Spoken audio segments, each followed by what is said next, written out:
सुहाना सा दिन होता है और मगन, रामलाला, चंदन, राजन, तपन और गोलू के पापा गांव के बरगद के पेड़ के नीचे बैठकर अपनी शाम की गपशप कर रहे हैं। अरे रामलाला और चंदन, तुम्हारी फसल कैसी चल रही है इस साल?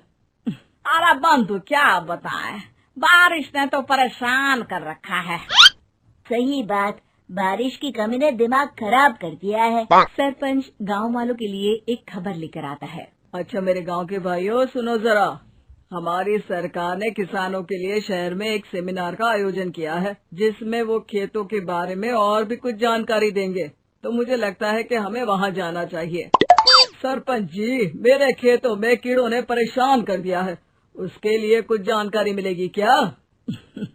बिल्कुल, तुम्हारे खेतों के बारे में तुम्हें सारी जानकारी देंगे वो लोग। तुम तीनों को जाना चाहिए, बहुत फायदा होगा तुम्हें उससे। ये कहकर सरपंच वहाँ से चला जाता है और तीनों सोचते हैं कि वो शाम के वक्त मैदान पर मिलेंगे और वहीं से रवाना हो जाएंगे। तीनों दोस्त मैदान पर मिलते हैं और जैसे ही निकलना शुरू करते हैं तभी एक बांसुरी की आवाज सुनकर वो भी उसी ओर सम्मोहित स्थिति में चलना शुरू कर देते हैं। कुछ बच्चे हर बार की तरह अपना दोपहर का फुटबॉल का गेम खेल रहे हैं।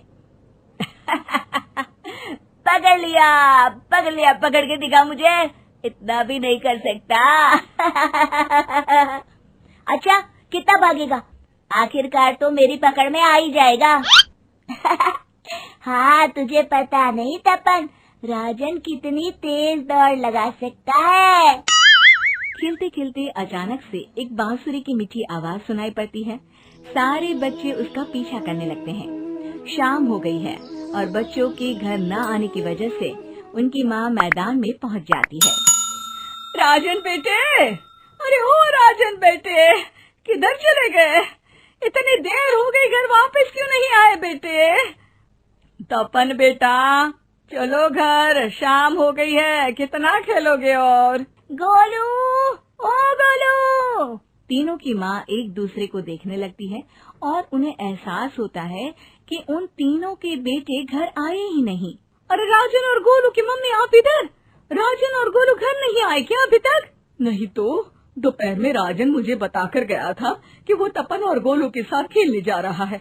मैंने सुना है कि गांव में एक चुड़ैल घूम रही है, कहीं वही तो नहीं ले गई ना हमारे बच्चों को?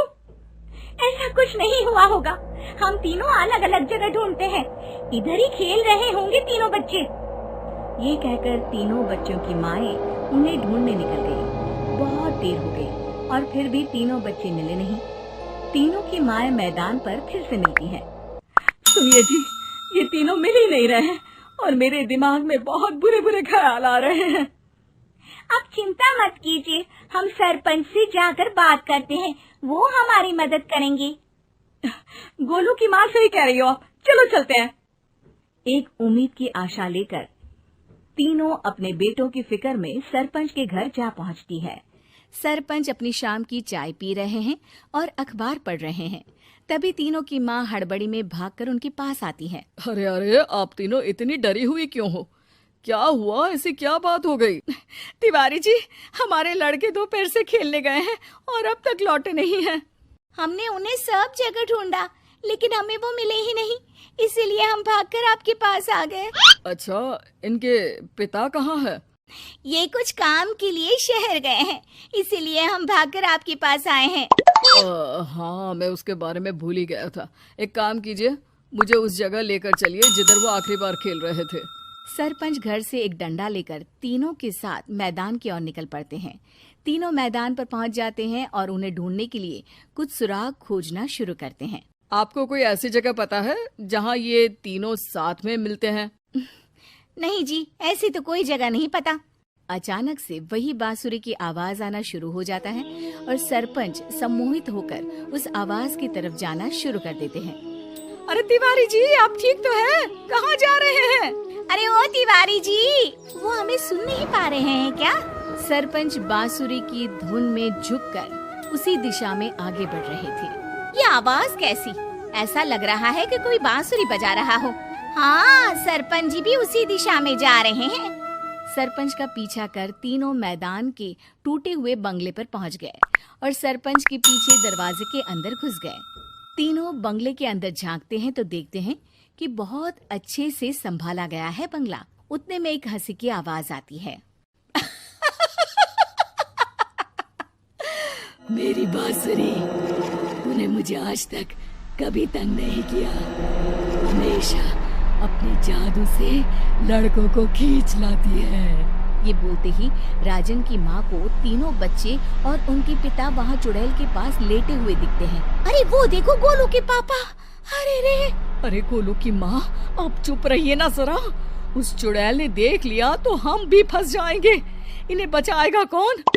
लगता है ये शहर गए ही नहीं और इस चुड़ैल ने इन सबको भी यही बुला लिया है।